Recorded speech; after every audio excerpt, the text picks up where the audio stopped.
जय गणेश जी। मैं डॉक्टर आशुतोष द्विवेदी आपका स्वागत करता हूं इस चैनल पर। आज हम लोग बहुत ही इंपॉर्टेंट टॉपिक लेकर आए हैं। बहुत कम लोग इसकी चर्चा करते हैं, लेकिन आज मुझे लगा कि उसको बनाना चाहिए। जैसा कि आप लोग जानते हैं कि वृश्चिक राशि में जब चंद्रमा बैठते हैं तो वो नीच के हो जाते हैं। तो नीच के चंद्रमा से बहुत सारी समस्याएं पैदा होती हैं। सारे ज्योतिषी बताते हैं क्या समस्याएं पैदा होती हैं, क्या चीजें पैदा होती हैं, लेकिन आज हम उन समस्याओं के साथ कुछ ऐसी पॉजिटिव चीजें भी होती हैं जो ये वृश्चिक राशि के चंद्रमा हमें प्रदान करते हैं। और वृश्चिक राशि के चंद्रमा कहीं पर भी पूरी कुंडली के 12 भावों में कहीं पर भी विराजमान हो सकते हैं। इसलिए प्रत्येक घर में उनका क्या प्रभाव होगा, इसकी हम आज विस्तार से चर्चा करेंगे। हां, बहुत सारे दर्शक हमारे ऐसे हैं जिन्होंने कहा कि सर 14 सितंबर निकल गया, हमारे लिए कुछ हुआ ही नहीं। अरे भैया रुक जाइए थोड़ा, 14 सितंबर से वो योग बना है। योग बनने के बाद अब वो योग आगे प्रगति कर रहा है। कुछ समय रुकिए, कुछ प्रतीक्षा करिए। एकदम बंजर भूमि में यदि लगातार पानी बरसता है तब भी एकदम पौधे उसमें नहीं उगाते हैं, आपकी फसल लहलहाने नहीं लगती है। उसके लिए कुछ समय दीजिए, कुछ थोड़ा सा टाइम दीजिए, वो सारी चीजें होंगी। और हां, एक चीज और मैं यहां बताना चाहता हूं कि जब मैं राशिफल बताता हूं तो राशिफल जो गोचर में ग्रह चल रहे हैं, यानी ग्रह की जो वर्तमान स्थिति है उसके अनुसार प्रेडिक्शन किया जाता है। तो ये प्रेडिक्शन केवल 40% ही आपके ऊपर लागू होता है। 60% आपकी कुंडली के ग्रह, यानी कि लग्न चक्र में ग्रह किस स्थिति में बैठे हैं और आपकी किस ग्रह की दशा, अंतरदशा और प्रत्यंतर दशा चल रही है, इसके हिसाब से भी वो फल निर्धारित होते हैं। तो यदि आप राशिफल पर ही पूरी तरीके से आश्रित हो जाएंगे तो आपको वो फल नहीं दिखाई देंगे। चलिए खैर, हां, एक इंपॉर्टेंट सूचना मैं आप लोगों से कह नहीं रहा हूं तो आप हमारे चैनल को सब्सक्राइब नहीं कर रहे हैं, तो प्लीज ऐसा मत करिए। यदि आपको वीडियो अच्छा लग रहा है, यदि हमारे द्वारा किया गया कार्य अच्छा लग रहा है, तो चैनल को सब्सक्राइब जरूर करिए, क्योंकि सब्सक्राइब करने से मुझे लगता है कि आप लोग हमसे जुड़ रहे हैं। और जब लोग हमारे साथ जुड़ते हैं तो हमें अपने उत्तरदायित्व का वहन होता है। हमको ये महसूस होता है कि लोग हमसे जुड़े हैं तो हमें उतनी मेहनत के साथ ही लोगों को वो चीजें प्रेजेंट करनी हैं। तो प्लीज इस चैनल को सब्सक्राइब कर लीजिए। चलिए अब हम लोग देखते हैं सीधे कि कुंडली के जो 12 भाव होते हैं, यदि आपको नहीं पता है तो हमारे पहले के वीडियो जाके देखिए, उसमें मैंने विस्तार से बता दिया है कि कौन कौन से 12 भाव होते हैं, उनके क्या नाम होते हैं, वो काल पुरुष के किस अंग से उनको डिनोट किया जाता है, बताया जाता है। ये सारी चीजें हमने बता दी हैं, वहां जाके देख लीजिएगा, क्योंकि यहां नहीं बताऊंगा, नहीं तो वीडियो बहुत बड़े हो जाते हैं। और हाँ, एक चीज और, हमारे जो व्यूअर्स हैं वो बहुत जल्दी में ये चाहते हैं कि बहुत तेजी से चीजें बता दी जाएं, इसीलिए हम अपने जो वीडियो बड़े हो जाते हैं उनमें टाइम स्टैम्प का प्रयोग करते हैं। तो आपको यदि अपने ही भाव की चीजें सुननी हैं तो आप डिस्क्रिप्शन में जाके टाइम स्टैम्प में क्लिक करके आप अपनी ही चीजें देखिए और बहुत जल्दी से आप वो सारी चीजें देख लेंगे। ठीक है, चलिए आज हम लोग देख लेते हैं कि वृश्चिक राशि यानी कि 8 नंबर में जब चंद्रमा बैठते हैं तो वो लग्न से लेके 12वें भाव में जहां जहां बैठेंगे उससे आपको क्या पॉजिटिव प्रभाव मिलेंगे, क्या पॉजिटिव लाभ आपको मिलेंगे, वो सारी स्थितियों का वर्णन हम आज करेंगे। चलिए हम लोग देख लेते हैं कि पहला भाव जो हमारा होता है उसको हम कहते हैं लग्न।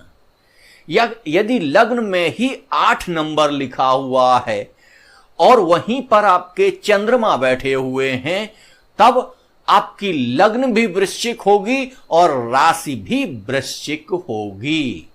ऐसी स्थिति में ये जो नीच के चंद्रमा हैं, ये आपको क्या क्या लाभ प्रदान करेंगे उसको हम लोग देख लेते हैं।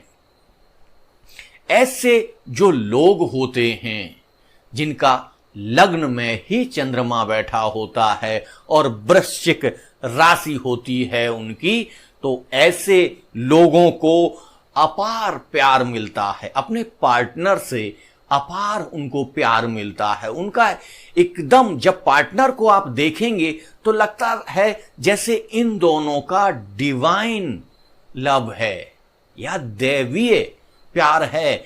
ऐसी स्थितियां उत्पन्न कर देते हैं ये चंद्रमा यहां बैठकर।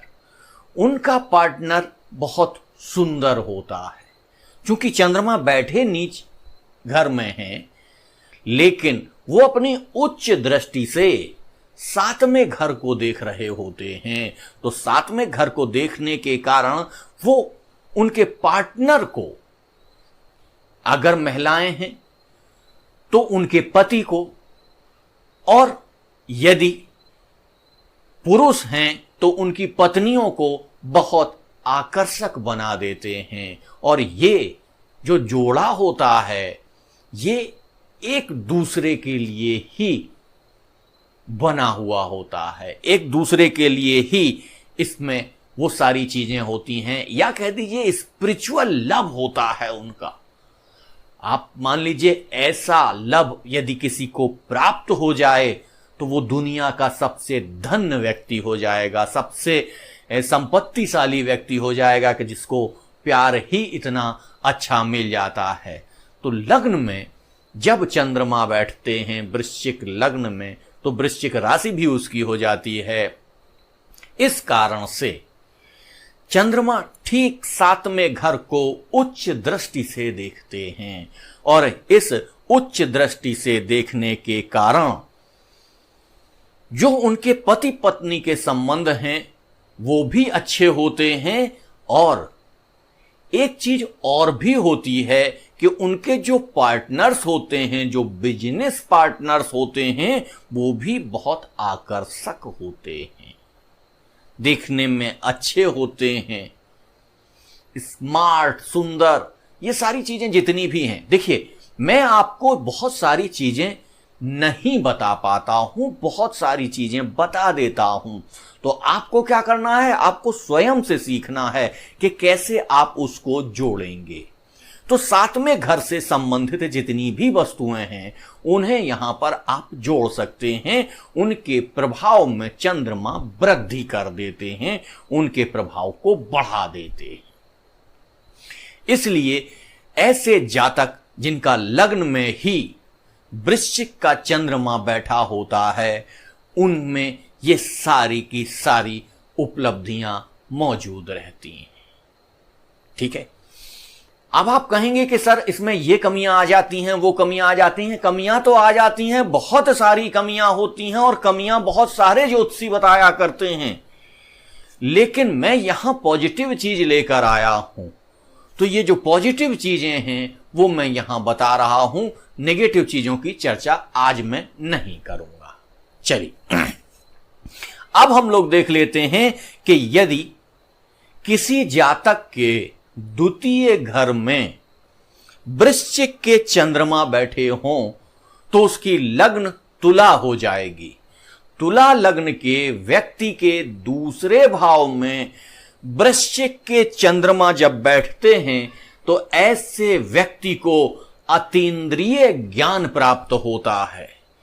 यानी कि जब सेकंड भाव में चंद्रमा बैठेंगे तो वो अपनी पूर्ण दृष्टि से अपने 7वें घर को यानी कि अष्टम भाव को देखेंगे। और अष्टम भाव क्या है? गुप्त विद्याओं का भाव है, यानी गुप्त चीजों का भाव है। जो ऐसी चीजें जो छुपी हुई हैं, उन सारी छुपी हुई चीजों का ज्ञान प्रदान करते हैं। थर्ड आई चक्र को भी खोल देते हैं। जो थर्ड आई चक्र होता है, जिससे क्या होता है, आपको पूर्वाभास होने लगता है। आने वाली घटनाओं के बारे में आपको पहले से पता चलने लगता है। ऐसी सारी स्थितियां वो चंद्रमा प्रदान कर देते हैं। जब चंद्रमा दूसरे भाव में, यानी वृश्चिक के चंद्रमा जब दूसरे भाव में बैठे होते हैं, तब तुला लग्न होती है। और ऐसे जातक जो तुला लग्न के होते हैं, उनकी राशि वृश्चिक होती है। तब वो चंद्रमा दूसरे भाव में बैठते हैं, और दूसरे भाव में बैठने के कारण आपको अतीन्द्रिय ज्ञान देते हैं। थर्ड आई चक्र आपका एक्टिव कर देते हैं और आपको स्पिरिचुअल नॉलेज दे देते हैं। क्या करते हैं? स्पिरिचुअल नॉलेज दे देते हैं। ऐसे लोग जिनके चंद्रमा यहां बैठे होते हैं, ये आध्यात्मिक गुरु भी हो सकते हैं और ये गुप्त विद्याओं के जानकार भी हो सकते हैं। इसके साथ साथ इन्हें इंट्यूशन भी होता है। जैसा हमने कहा, थर्ड आई चक्र इनका ओपन हो जाता है, तो इनको आने वाली घटनाओं का पूर्वाभास मिलने लगता है। पहले से आभास हो जाता है इनको कि इनको अब ये घटना घटने वाली है। मुझे याद है जब हम बचपन में थे, उस समय टेलीफोन वगैरह नहीं चला करते थे, और एक ज्योतिषी जी पिताजी के पास बैठे हुए थे। गाड़ी को कुछ ठीक करवाने के लिए भेजा गया था। गाड़ी काफी देर से आई नहीं, तो लोगों ने कहा कि पंडित जी बताइए, गाड़ी नहीं आई है, क्या हो रहा है, क्या स्थितियां हैं? तो उन्होंने तुरंत कहा, बोले गाड़ी आपकी एकदम आ गई है, पास में आ गई है, एकदम हमारा कान फोड़े दे रही है, इतना हॉर्न बजा रही है ये गाड़ी, बस एकदम आप रुकिए, 1 मिनट रुकिए, गाड़ी आने वाली है। और जैसे ही थोड़ी देर रुका गया, गाड़ी सामने आ गई। उन पंडित जी के सेकंड हाउस में ये चंद्रमा था। उनकी ये जो अतीन्द्रिय ज्ञान, या कह लीजिए थर्ड आई चक्र जो विकसित हो जाता है, जिससे उनको इंट्यूशन मिलने लगता है और गुप्त विद्याओं के वो जानकार हो जाते हैं।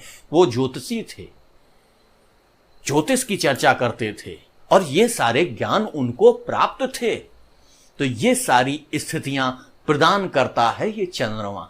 बहुत सारी चीजें उनके अंदर और भी थीं। वो इरिटेट हो जाते थे, और बहुत सारी नेगेटिव चीजें थीं, लेकिन हम नेगेटिव चीजों की चर्चा यहां नहीं कर रहे हैं। वो चंद्रमा क्या प्लस पॉइंट देता है, इसकी चर्चा आज हम लोग यहां पर कर रहे हैं। ठीक है, तो चलिए अब हम लोग देख लेते हैं कि यदि वृश्चिक का चंद्रमा आपके तृतीय भाव में बैठा हो, तब क्या स्थिति बनेगी, और यदि तृतीय भाव में बैठा होगा, तब आपकी लग्न क्या होगी? कन्या लग्न होगी। ऐसा जातक जो कन्या लग्न का हो और उसके तीसरे घर में तृतीय भाव में वृश्चिक के चंद्रमा यानी नीच के चंद्रमा बैठे हों, तब क्या स्थितियां बनेंगी, इसको हम लोग देख लेते हैं। ऐसे जातक धार्मिकता के प्रति बहुत सहिष्णु होते हैं। यानी कि जो धार्मिकता है, क्या है? धार्मिकता एक कट्टर चीज है। धर्म कहां से निकलता है? हृदय से निकलता है। उसमें बौद्धिकता की कोई आवश्यकता नहीं होती है। लेकिन ऐसे व्यक्ति जिनका चंद्रमा तृतीय भाव में बैठा है और नीच का चंद्रमा है, तो वो उच्च दृष्टि से किसको देख रहा है? आपके भाग्य भाव को देख रहा है। और जब भाग्य भाव को देख रहा है, धर्म भाव को देख रहा है तो क्या स्थितियां पैदा कर रहा है कि आप धर्म को बहुत कट्टर दृष्टि से नहीं देखते हैं, आप उस पर बातचीत करने के लिए तैयार रहते हैं और बातचीत के साथ ही वो अपने धर्म की मान्यताओं पर विश्लेषण करते हैं और बातचीत करते हैं। इसके साथ साथ उनके भाग्य में भी बहुत हद तक विकास हो जाता है। जैसे कि मैं एक तर्कशास्त्री को जानता हूं जिनके तृतीय भाव में ऐसा चंद्रमा बैठा हुआ है। ऐसे चंद्रमा बैठने के नाते वो एक ऐसे धर्म से बिलोंग करते हैं जो धर्म बड़ा कट्टर माना जाता है, लेकिन फिर भी वो व्यक्ति अपने धर्म पर बातचीत करने के लिए, अपने धर्म में सुधार के लिए, अपने धर्म की स्थितियों को विकसित करने के लिए, विकास के पथ पर ले जाने के लिए सदैव सजग रहते हैं, सदैव सज्ज रहते हैं, सदैव तैयार रहते हैं। ऐसी स्थितियां प्रदान करते हैं ये तृतीय भाव के चंद्रमा। जब तृतीय भाव के चंद्रमा हैं तो लग्न आपकी कन्या हो जाएगी। किस चंद्रमा की बात कर रहे हैं हम? वृश्चिक राशि के चंद्रमा की बात कर रहे हैं। ठीक है, चलिए अब हम लोग चलते हैं चौथे भाव की ओर। चौथा भाव कौन सा है? चौथा भाव में जब चंद्रमा बैठेंगे और वो भी वृश्चिक राशि के, तब लग्न कौन सी हो जाएगी? लग्न हो जाएगी सिंह। सिंह लग्न के व्यक्ति के चौथे भाव में जब नीच के चंद्रमा बैठते हैं तब वो क्या पॉजिटिव चीजें प्रदान करते हैं, इसको हम लोग देख लेते हैं। ऐसे जातकों को पैतृक संपत्ति का सुख मिलता है। पैतृक संपत्ति इनको खूब मिलती है और ये पैतृक संपत्ति में खुश भी रहते हैं। पैतृक संपत्ति में सुख के साथ साथ इनको पिता का भी खूब सुख मिलता है। पिता कभी नहीं उनसे कहते हैं कि अरे काम करो, अच्छा काम करो, नौकरी के लिए जाओ, व्यापार के लिए जाओ, कभी नहीं कहते हैं। वो कहते हैं अपने पास यहीं पे रहो, हमारे साथ रहो। ये सारी चीजें उनको मिलती हैं। और कार्य क्षेत्र में ऐसा व्यक्ति जहां पर भी रहता है, जिस भी कार्य क्षेत्र में रहता है, उस कार्य क्षेत्र में उसका आकर्षण बना रहता है, यानी वो आकर्षण का केंद्र बना रहता है। लोग उससे मिलने के लिए हमेशा उत्सुक रहते हैं और ऐसे लोग अधिकतर फिल्म स्टार भी देखे गए हैं, क्योंकि वो जनता के प्रिय हो जाते हैं। जनता उनके चारों तरफ आने की कोशिश करती है। तो ऐसे जातक फिल्म स्टार भी होते हैं जिनका चंद्रमा नीच का चौथे घर में बैठा होता है। आपने बहुत सारे फिल्म स्टार के बारे में सुना होगा कि वो बहुत इरिटेटिंग नेचर के हैं, बहुत खराब हैं, उनके सर पर उनकी सफलता चढ़ गई है, वो सफल हो गए हैं तो वो खराब व्यवहार करने लगे हैं। ये कौन करवाता है? ये सब यही नीच का चंद्रमा करवाता है। लेकिन पॉजिटिव चीज क्या देता है? अपने कार्य क्षेत्र में वो आकर्षण का केंद्र होते हैं। यदि वो फिल्म स्टार होते हैं तो वो बहुत सफल होते हैं। ये सफलता देने वाला कौन होता है? यही नीच का चंद्रमा होता है।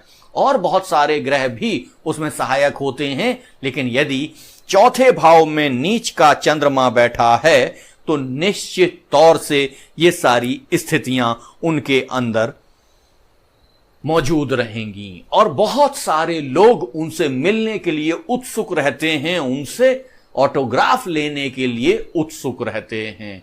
तो ऐसे लोग या तो फिल्म स्टार हो सकते हैं या कह लीजिए कोई बड़ी सेलिब्रिटी हो सकते हैं। तो ये सारी चीजें प्रदान करता है ये चंद्रमा। चलिए अब हम लोग देख लेते हैं कि यदि वृश्चिक राशि का चंद्रमा 5वें भाव में आपके में बैठा हो, 5वां भाव कौन सा है? संतान का भाव है। और जब संतान के भाव में वृश्चिक राशि का चंद्रमा बैठता है तो लग्न कौन सी बन जाएगी? कर्क लग्न बन जाएगी। और कर्क लग्न का जो लग्नेश होगा वो कौन होगा? चंद्रमा। और यही चंद्रमा पीड़ित हो जा रहा है, नीच का हो जा रहा है, तो बहुत सारी समस्याएं क्रिएट कर देगा। खैर, उन समस्याओं के बारे में एकदम चर्चा नहीं करूंगा, लेकिन वो देगा क्या यहां बैठ के? तो आप सोचिए, यहां जब वो बैठेगा पंचम भाव में, तो पंचम भाव से उच्च दृष्टि इसकी जाएगी कहां? 11th हाउस पर। 11th हाउस क्या है? आय का भाव है। तो आय ही इनकी मुख्य चीज होगी, या इनका धन ही इनकी पहचान होगी। ऐसे बहुत सारे स्रोत इनके होंगे जहां से इनको आय प्राप्त होती रहेगी। और सारी कमियां रहेंगी, लेकिन इनको आय बहुत सारी प्राप्त होगी। इनको अपने धन के नाम से ही जाना जाएगा, इतना सारा आय इनके पास रहेगी। धन, पैतृक धन नहीं, आय। एक होता है धन। धन क्या है? वो चीज जो आय बदल जाती है स्थायी प्रॉपर्टी में, उसको हम धन कहते हैं। लेकिन जब लिक्विड मनी ज्यादा आता है तो उसको हम क्या कहते हैं? आय कहते हैं। तो ऐसे जातक जिनका लग्न कर्क है और जिनकी राशि वृश्चिक है, तो ऐसे जातकों के पास इस धन का आकर्षण हमेशा बना रहता है और इनको बहुत पैसा मिलता है। ये इनको अपने बच्चों से भी पैसा मिलता है, और बच्चों से पैसा मिलने के साथ साथ इनका जो लव अफेयर होता है उससे भी इनको लाभ ही प्राप्त होता है। इनका जो प्यार होता है उससे भी इनको पैसे की, आय की प्राप्ति होती है। और साथ साथ यदि ऐसे व्यक्ति नौकरी में जाते हैं तो निश्चित तौर से ऐसे बहुत सारे जातकों की कुंडली मैंने देखी है जिनकी लग्न कर्क है और जिनकी राशि वृश्चिक है। तो ऐसे लोग प्राइमरी एजुकेशन में अधिक देखे जाते हैं, और प्राइमरी एजुकेशन के साथ उनको वहां से तो प्राइमरी एजुकेशन से धन प्राप्त हो ही रहा है, उसके साथ साथ उन्हें कई अन्य जगहों से, उनके बच्चों से, उनके प्यार से, और यदि उसी प्यार से उन्होंने शादी भी की है तो अपने पति से। पति मतलब प्यार इसमें पहले आएगा, ठीक है? तो इसको आप समझ लीजिए। पति को, अगर उनकी अरेंज मैरिज हुई है वैसी है तो पति इसमें हो सकता ना आए, लेकिन यदि उनका प्यार ही उनका पति है तो निश्चित तौर से वहां से भी उनको बहुत सारे धन का लाभ होता हुआ दिखाई देता है। ठीक है, चलिए अब हम लोग चलते हैं कि यदि वृश्चिक राशि का चंद्रमा 6वें भाव में बैठा हो तब क्या होगा। 6वें भाव में जब ये चंद्रमा बैठे होंगे तो लग्न कौन सी बनेगी? मिथुन लग्न बनेगी। मिथुन लग्न का जातक यदि उसकी राशि वृश्चिक है तब क्या स्थितियां बनेंगी, इसको हम लोग देख लेते हैं। ऐसा व्यक्ति विदेशों में बहुत लोकप्रिय होता है। क्या होता है? विदेशों में बहुत लोकप्रिय होता है और इसको विदेश से लाभ भी प्राप्त होता है। कई यूट्यूबर्स भी मैंने ऐसे देखे हैं जिनका वृश्चिक का चंद्रमा 6वें भाव में है और उनकी लग्न क्या है? उनकी लग्न मिथुन है। ऐसे लोग यूट्यूबर्स भी होते हैं जिनको कि विदेशों से आय प्राप्त होती है, और आय के साथ साथ ऐसे लोगों का व्यापार भी विदेशों में देखा जाता है। वो विदेशों में व्यापार भी करते हैं और ऐसे लोग टेक्सटाइल इंडस्ट्री से जुड़े हुए भी देखे जाते हैं। यानी वो यूट्यूबर्स भी हो सकते हैं, लेकिन टेक्सटाइल में उनका विशेष स्थितियां दिखाई देती हैं। ऐसे व्यक्ति जिनको का चंद्रमा कहां बैठ रहा है, रोग रिपु ऋण भाव में बैठा हुआ होता है, तो वो ऋण को तो बढ़ा देता है। ऐसे लोगों को ऋण लेना चाहिए, उससे उनको लाभ होता है, लेकिन उनको ऋण कभी देना नहीं चाहिए। यदि वो ऋण देने का काम करने लग जाएंगे तो उनका पैसा फंस जाएगा, पैसा उनका वापस नहीं आएगा। तो ऐसी स्थितियों में हमेशा ध्यान रखने की आवश्यकता है कि ऋण आप दूसरों से ले तो सकते हैं, बैंकों से ले तो सकते हैं, लेकिन यदि आपने ऋण किसी सगे संबंधी को, किसी मित्र को, किसी दोस्त को दे दिया है तो वो दोस्त दुश्मन ही बनेगा, पैसा नहीं देगा। वो रिश्तेदार दुश्मन बनेगा लेकिन पैसा नहीं देगा वापस आपका। तो यदि आपको अपना पैसा डुबाना हो तो दे दीजिए। तो ये याद रखिए कि आपको धन, आपको जो ऋण है वो लेना है दूसरों से, दूसरों को ऋण देना नहीं है। आप विदेशों से लाभ कमाएंगे, विदेशों में आपका व्यापार होगा, विदेश से आपकी बहुत सारी स्थितियां बनेंगी। ऐसा होता है ये चंद्रमा जो छठवें भाव में बैठा हुआ होता है।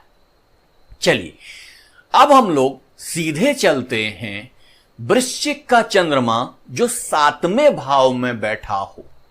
यदि 7वें भाव में चंद्रमा बैठेगा तो कौन सी लग्न बनेगी? याद करिए, कौन सी लग्न बनेगी? वृषभ लग्न बनेगी। ऐसा जातक जो वृषभ लग्न का हो और वृश्चिक राशि का हो, तो वृश्चिक राशि का होने के कारण चंद्रमा उसका बैठ जाएगा कहां? 7वें भाव में। और 7वां भाव किसका होता है? पत्नी का होता है, पार्टनर का होता है, व्यवसाय का होता है, इन सारी चीजों का होता है। लेकिन यहां से बैठ के वो ठीक आपके लग्न को देखेगा, ठीक 7वें भाव को उच्च दृष्टि से देखेगा। तो जब वो उच्च दृष्टि से 7वें भाव को देखेगा तब वो क्या करेगा? आपका जो व्यक्तित्व है वो बहुत ही चुंबकीय बना देगा। यानी आपके पास जो भी व्यक्ति आएगा वो आपसे बगैर प्रभावित हुए तो जा ही नहीं सकता। जो आपके पास आया वो आपका हो गया। ऐसा व्यक्तित्व प्रदान करता है ये चंद्रमा जब ये 7वें घर में होता है। और ऐसे चुंबकीय व्यक्तित्व के साथ साथ आपको आकर्षक भी बनाता है। व्यक्तित्व तो आपका चुंबकीय है, लेकिन चुंबकीय के साथ साथ आप आकर्षक भी हैं।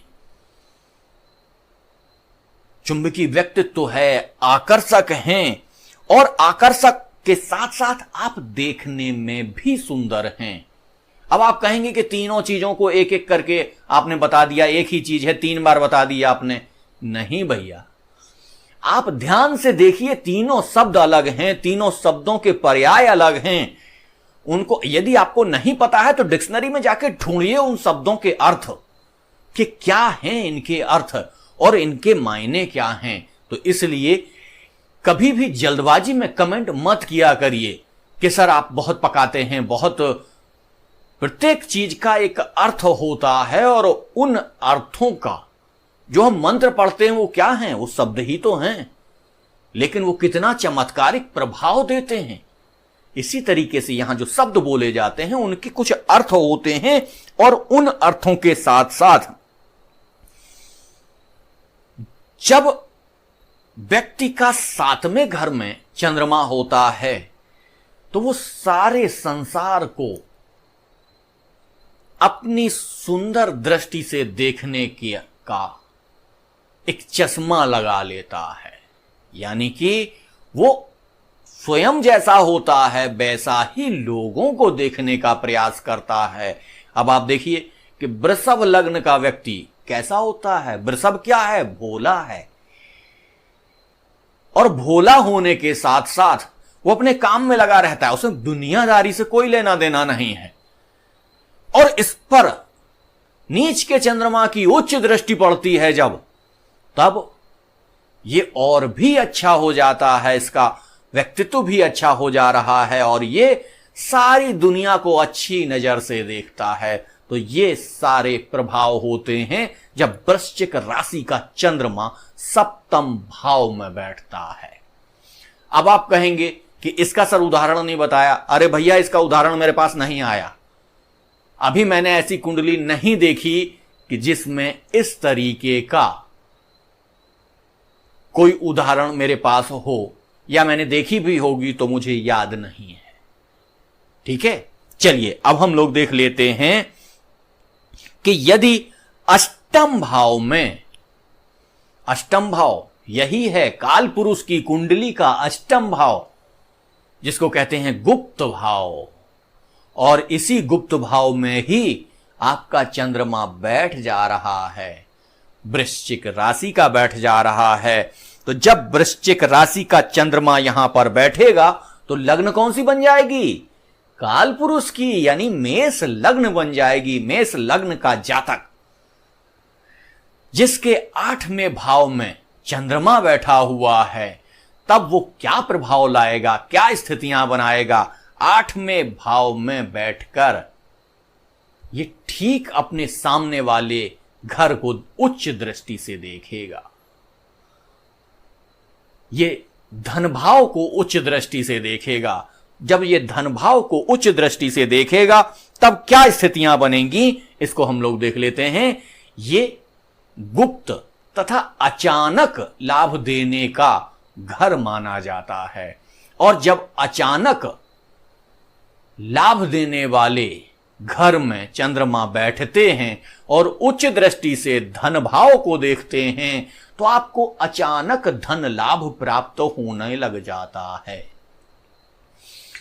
आप किसी भी क्षेत्र में हो, आपको अचानक चीजें मिलने लगती हैं। और आप देख लीजिए कि जो भी केबीसी के विजेता हैं, जो भी लॉटरी सट्टा जीतने वाले लोग हैं, जो भी पुलिस में ऐसे लोग हैं जिन्हें आउट ऑफ टर्म प्रमोशन मिलता है, उन सबकी कुंडलियों में आपको ये अष्टम भाव का चंद्रमा ही देखने को मिलेगा। क्योंकि लग्न कौन सी है उनकी? मेष लग्न के जातक हैं, और मेष लग्न किससे? मंगल से प्रभावित है। और मंगल से प्रभावित व्यक्ति कहां जाता है? सेना में जाता है, फोर्स में जाता है, पुलिस में जाता है, पैरामिलिट्री में जाता है। और ऐसा जातक जब वहां जाता है तो वो ऐसा कार्य कर जाता है कि उसको अचानक प्रमोशन मिलता है, अचानक उन्नति मिलती है, अचानक आउट ऑफ टर्म प्रमोशन मिलता है। ऐसी सारी स्थितियां बना के दे देता है ये चंद्रमा। और यदि ऐसी जगह नहीं है तो वैसा चंद्रमा लॉटरी लगा देगा आपकी। आपको कहीं से अचानक धन मिल जाएगा, अचानक संपत्ति मिल जाएगी, या कह लीजिए आपको अचानक संपत्ति अपनी पैतृक मिल जाएगी, नाना के यहां से मिल जाएगी। ऐसी सारी स्थितियां बना देता है ये चंद्रमा। कुछ चीजें छूट जाती हैं तो उनको भी आप लोग जोड़ना सीखिए, भाव से भाव को जोड़ना सीखिए, और इस हिसाब से अपनी चीजें निकालते चले जाइए। ठीक है, चलिए अब हम लोग देख लेते हैं कि यदि 9वें भाव में वृश्चिक राशि का चंद्रमा बैठा हुआ है, तब आपकी लग्न कौन सी बनेगी? मीन लग्न बन जाएगी आपकी। कौन सी लग्न बन जाएगी? मीन लग्न बन जाएगी।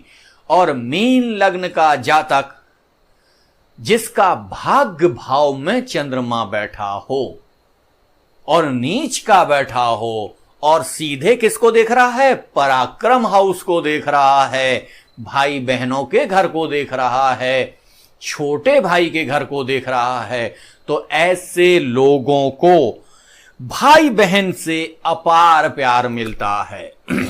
भाइयों से इनको अचानक लाभ प्राप्त हो जाता है। और कई बार तो ऐसा भी देखा जाता है कि ऐसे जातक जिनका चंद्रमा यहां बैठा होता है, वो उनके यदि कोई भाई अपने नहीं हैं तो उनके चचेरे भाई, ममेरे भाई, फूफेरे भाई, किसी भी प्रकार के भाई से, या कह लीजिए ये भी नहीं हैं तो धर्म भाई से, यानी कि वो कहीं पढ़ने के लिए गए हैं, उनके हॉस्टल सीनियर से, उनके यूनिवर्सिटी सीनियर से या यूनिवर्सिटी जूनियर से, हॉस्टल जूनियर से उनको अचानक लाभ प्राप्त होता है। ऐसे वो जातक होते हैं जिनके वृश्चिक राशि 9वें भाव में पड़ती है और वो सीधे पराक्रम हाउस को देखते हैं, तो इस प्रकार का लाभ उनको प्राप्त होता है। और ऐसा विलक्षण लाभ आपको बहुत कम देखने को मिलेगा। ये स्पेशल क्वालिटी है, स्पेशल चीज है, इसलिए ही ऐसा होता है। ठीक है, चलिए अब हम लोग सीधे चलते हैं। यदि आपके 10वें भाव में यानी कि कर्म भाव में वृश्चिक राशि का चंद्रमा बैठा हुआ है, और जब वृश्चिक राशि का चंद्रमा वहां बैठा होगा तो आपकी राशि कौन सी बनेगी? कुंभ राशि बनेगी आपकी। कुंभ राशि किसकी है? मकर। और कुंभ राशि किसकी है? शनि की। तो शनि आपके क्या हुए? लग्नेश हुए। और जब शनि लग्नेश हैं उसके बाद चंद्रमा आपके किस में आ गए? 10th हाउस में आ गए। तब क्या स्थितियां ये बनाएंगे? ऐसे व्यक्ति को अचल संपत्तियां बहुत अधिक मिलती हैं। अचल संपत्तियों का ये मालिक होता है, यानी कि इसको स्ट्रगल नहीं करना पड़ता है। ये स्वयं से ऐसे घर में पैदा होता है जहां पर उसे बनी बनाई संपत्तियां प्राप्त होती हैं। जैसा कि आपने देखा होगा, बताया जाता है कि जो अमीर के घर में पैदा होता है वो लड़का उतना कर्मठ नहीं होता है, वो आलसी होता है, सुखों को प्राप्त करने वाला होता है। तो जो भी जातक ऐसे होते हैं तो उनके ऊपर यही सिद्धांत लागू होता है। पुराने बुजुर्गों से आप देखिए, पुराने बुजुर्ग क्या कहते हैं कि अमीरों के बच्चे कभी कार्य नहीं करते, वो सुख को भोगने के लिए पैदा होते हैं। तो यहीं पे वो काम आ जाता है, यहीं पे वो सिद्धांत लागू होता है कि ऐसे जातक जिनका 10th हाउस में नीच का यानी कि वृश्चिक का चंद्रमा यदि बैठा होता है तो उनका जन्म अमीर परिवार में होता है, और अमीर परिवार में जन्म होने के कारण वो भूमि भवन वाहन का सुख भोगने के लिए ही पैदा होते हैं। उन्हें पैतृक स्थितियों में ही वो सारी चीजें प्राप्त होती हैं। भूमि भवन वाहन ये सारी चीजें उनको पहले से ही मिलती हैं। इनका सुख उन्हें जन्म से ही प्राप्त होता है। कई बार उनका वाहन चोरी हो जाना, उनके घर में अंतरकलह हो जाना, ये सारी चीजें भी नेगेटिव होती हैं, लेकिन आज हम इनकी चर्चा एकदम नहीं करेंगे। हम यहां पर क्या करने आए हैं? आज पॉजिटिव चीजें ही बताने आए हैं, क्योंकि वृश्चिक राशि वाले बहुत समय से परेशान चल रहे हैं, इसलिए केवल और केवल सकारात्मक चीजें आज मैं ढूंढ कर लाया हूं आपके लिए और इनको ही आज बताऊंगा। तो ऐसे जातक जिनका 10th हाउस में नीच का चंद्रमा या वृश्चिक का चंद्रमा होता है, उनको भूमि भवन वाहन इन सब का सुख पैतृक रूप से प्राप्त होता है। इनको अपने सामर्थ्य से या अपने कर्म से इनको बनाने की आवश्यकता नहीं होती है। इनके पिता के द्वारा, इनके दादा के द्वारा इनको ये चीजें प्रदान की जाती हैं। अब हम लोग सीधे चलते हैं कि यदि नीच का चंद्रमा यानी कि कह लीजिए वृश्चिक राशि का चंद्रमा यदि आपके 11th हाउस में यानी कि आय भाव में यदि बैठा हुआ है, तब आपकी लग्न कौन सी बनेगी? मकर लग्न बनेगी। तो मकर लग्न के जातक, ऐसे जातक जो मकर लग्न के हैं, उन जातकों के 11th हाउस में वृश्चिक राशि का चंद्रमा होगा। और वृश्चिक राशि का जब चंद्रमा होगा तब क्या होगा?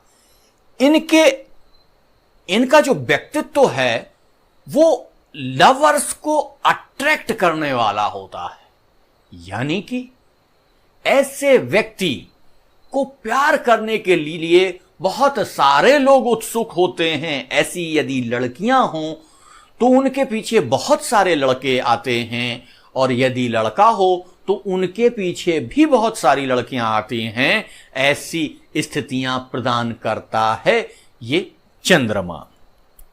इसके साथ साथ और क्या चीजें ये देता है चंद्रमा? ये आपको क्रिएटिव बनाता है। चंद्रमा क्या करता है? ये चंद्रमा आपको क्रिएटिव बना देता है। आप किसी भी चीज में क्रिएटिव काम करने लग जाते हैं, और क्रिएटिव के साथ साथ आपकी जो लाइफ होती है फन लाइफ होती है, यानी कि आपके लाइफ में फन ही फन भरा होता है। ऐसे जातक जिनके 11th हाउस में नीच का चंद्रमा बैठा होता है, और ऐसे जातक स्टेज परफॉर्मर भी होते हैं। स्टेज पर जाके वो बहुत अच्छा परफॉर्म भी करते हैं, जिससे जनता उनसे जुड़ी रहती है। स्टेज परफॉर्मर तो होते ही हैं, वो बहुत अच्छे यूट्यूबर भी होते हैं। यदि किसी अन्य ग्रह का लाभ मिल जाए तो ऐसे व्यक्ति बहुत अच्छे यूट्यूबर भी हो सकते हैं। स्टेज परफॉर्मर तो वो होते ही हैं, और सबसे अच्छी चीज, इनके बच्चे बहुत सुंदर होते हैं। इनके बच्चे बहुत सुंदर होते हैं। चंद्रमा उनके बच्चों पर जो उच्च दृष्टि डाल रहे हैं, वो बच्चे उनके बहुत सुंदर होते हैं, और इनकी प्राथमिक शिक्षा बहुत अच्छी होती है। मान लीजिए जैसे वो दून विद्यालय में पढ़े हों, या अन्य किसी ख्याति प्राप्त विद्यालयों में वो पढ़ के आए हों, यानी प्रारंभिक शिक्षा उनकी बहुत अच्छी होती है। हो सकता है वो कॉन्वेंट से पढ़े हों, बहुत अच्छे इंग्लिश मीडियम स्कूल से पढ़े हों, तो इनकी प्रारंभिक शिक्षा ये चंद्रमा बहुत अच्छी करवा देता है। और जनता से इन्हें बहुत प्यार मिलता है। जनता इनको बहुत प्यार करती है। यदि आप यूट्यूबर हैं तो आपके सब्सक्राइबर करोड़ों में भी हो सकते हैं। ऐसी स्थितियां प्रदान करता है ये चंद्रमा। मैंने एक दो लोगों को देखा है कि वो बहुत अच्छे स्टेज परफॉर्मर हैं। चलिए अब हम लोग सीधे चलते हैं जिन जातकों के 12वें भाव में नीच का चंद्रमा बैठता है, यानी वृश्चिक राशि का चंद्रमा बैठता है, तब क्या स्थितियां होती हैं। वृश्चिक राशि का चंद्रमा आपके 12वें भाव में यदि बैठ रहा है तो आपकी लग्न कौन सी होगी? धनु लग्न होगी। और धनु लग्न वाला कौन सा होगा? गुरु प्रभावित होगा। गुरु लग्न का होगा, गुरु की लग्न का होगा तो उसका व्यक्तित्व तो अलग ही दिखाई देगा। वो जब वो बोलने के लिए खड़ा होगा तो वो बहुत अच्छा बोलेगा। वो अपनी चीजों को इतने अच्छे से प्रेजेंट करेगा कि लोग उसको देखते ही रह जाएंगे।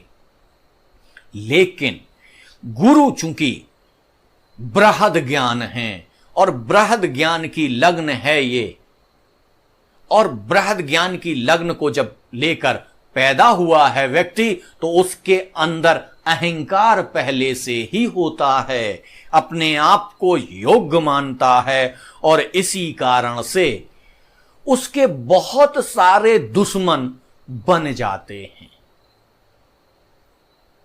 और इसके साथ में क्या होता है? दुश्मन तो बन ही जाते हैं, साथ में ऐसा व्यक्ति प्रतियोगी परीक्षाओं में भी बहुत सफल रहता है। यदि किसी प्रतियोगिता में वो जा रहा है तो उसके सफलता के झंडे तो गड़ते ही गड़ते हैं। यदि वो वकील है तो बहुत अच्छा वकील बनेगा। वो कचहरी में, तहसील में वकालत करने वाला व्यक्ति नहीं होगा, वो हाई कोर्ट और सुप्रीम कोर्ट का वकील होगा। और ऐसा वकील बहुत सारे नए नए कीर्तिमानों को गढ़ेगा। ऐसी कुंडलियां भी मैंने देखी हैं। लेकिन चूंकि अपने अहंकार के कारण गुरु उनके लग्न के मालिक हो रहे हैं, तो उसके कारण कभी कभी वो ऐसी चीजें भी बोल जाया करेंगे, ऐसी चीजें भी कह जाया करेंगे जिससे उनके बहुत सारे दुश्मन पैदा हो जाएंगे। लेकिन इस लग्न में जब, इस राशि में जब चंद्रमा बैठ रहे हैं और इस लग्न का व्यक्ति है, तब एक सबसे महत्वपूर्ण चीज ऐसी हो जाती है कि वो व्यक्ति अपने शत्रुओं को हमेशा पराजित करता है। व्यक्ति चाहे जितने छुपे हुए शत्रु हों, चाहे जितनी बारीकी से उसके पास आए, लेकिन ये चंद्रमा उसके शत्रुओं का विनाश कर देता है। उस चंद्रमा के द्वारा वो शत्रु पूरी तरीके से पराजित हो जाते हैं और वो उसका कुछ बिगाड़ नहीं पाते हैं। ऐसे होते हैं वृश्चिक राशि का चंद्रमा जिनका 12वें भाव में बैठा हुआ होता है, ऐसे लोग।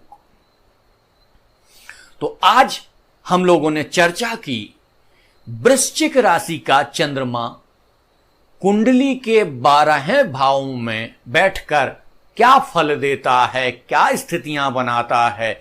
नेगेटिव फल की हमने आज चर्चा नहीं की, आज केवल हम पॉजिटिव फल के बारे में बात कर रहे थे और उसी पर हम लोगों ने ये चर्चा की। अन्य किसी दिन इसका विस्तार और भी करेंगे, लेकिन वीडियो बड़ा हो जाता है तो आप लोग नाराज होने लगते हैं, इसीलिए हमने टाइम स्टैम्प की भी व्यवस्था कर दी है। इसमें अगले जो वीडियो आएंगे उसमें हम चंद्रमा की नेगेटिविटी के लिए क्या उपचार होने वाले हैं उनको हम बताएंगे।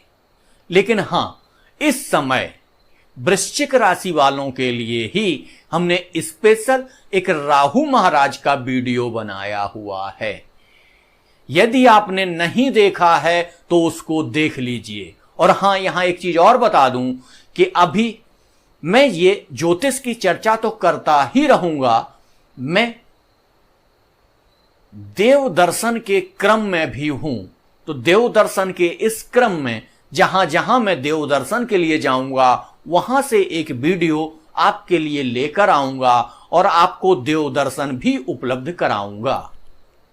हमारे बहुत सारे ऐसे सब्सक्राइबर्स हैं जिनके परिवार में, जिनके घर में या वो स्वयं ऐसी स्थिति में हैं कि वो देव दर्शन के लिए नहीं जा सकते हैं, उनकी आर्थिक स्थिति खराब है या उनकी शारीरिक स्थिति खराब है, तो उनको देव दर्शन हम यहीं इसी चैनल पर उपलब्ध कराएंगे। और हां, राहु महाराज का जो वीडियो हमने इसी देव दर्शन की श्रृंखला में पहला ही वीडियो बनाया है, उसको जरूर आप लोग देखिए। और जिन लोगों को ज्यादा कष्ट हैं वो रोज उसका दर्शन करें, उस वीडियो का रोज दर्शन करें। राहु महाराज का जितना आप दर्शन करेंगे, इस समय राहु महाराज आपके ठीक साथ में, जब हम आपकी गोचर कुंडली से आपका वो बनाते हैं, तब जो आपकी राशि हो जाती है उसको हम लग्न के तौर पर ले जाते हैं। तो राशि आपकी वृश्चिक है तो सारे वृश्चिक वालों की जो लग्न हो जाएगी वो वृश्चिक हो जाएगी और चंद्रमा उसके ठीक राहु जी उसके ठीक सामने बैठे हुए हैं। राहु जी के ठीक सामने बैठने के कारण केतु जी आपके लग्न में आ जाते हैं और केतु लग्न में आ जाते हैं तो आपको आध्यात्म की तरफ घसीटना शुरू कर देते हैं और आपको सांसारिक स्थितियों से दूर ले जाने की कोशिश करते हैं, आपकी मनः स्थिति खराब करते हैं, आपको संसार की इन वस्तुओं में राग नहीं रह जाता है। तब आप सारे लोग सन्यासी थोड़ा बन जाएंगे। इसलिए आपको राहु महाराज की पूजा करके, उनकी आराधना करके उनको शक्ति प्रदान करनी पड़ती है। उस शक्ति से आपका व्यापार भी बढ़ेगा, आपको लाभ भी प्राप्त होगा और आपकी जो ऐसी मानसिक स्थितियां बन रही हैं उन मानसिक स्थितियों से भी आपको निजात मिल जाएगी। और यदि आपके पास समय है तो आप राहु जी के बीज मंत्र का जाप भी कर सकते हैं, जिससे आपको बहुत सारी समस्याओं से निजात मिल जाएगी और आपकी उन्नति बहुत तेजी से जाएगी। क्योंकि राहु महाराज ऐसे देवता हैं या ऐसे ग्रह हैं जो तत्काल लाभ देते हैं और बहुत तेजी से लाभ देते हैं। पिछले वीडियो में भी बताया था मैंने कि कई फॉरेन यूट्यूबर्स ने यह बताया है कि उन्होंने 7 दिन 5 दिन ऐसा राहु महाराज का जप किया कि उनके हजारों सब्सक्राइबर बढ़ गए। सब्सक्राइबर की संख्या जहां थी उससे हजारों जंप कर गई। तो ऐसी स्थितियां प्रदान करने वाले होते हैं ये राहु देव। तो राहु देव का वीडियो मैं डाल चुका हूं, उसको आप देख सकते हैं, उनकी आराधना कर सकते हैं, तो आपको लाभ मिलेगा। इस समय चूंकि आप कठिनाई के दौर से गुजर रहे हैं, इसलिए आपकी ये रेमेडी भी हो सकती है। वैसे संपूर्ण रेमेडी लेकर एक वीडियो लेकर मैं आऊंगा। तब तक आज के टॉपिक को यहीं विराम देता हूं। जय श्री गणेशाय नमः।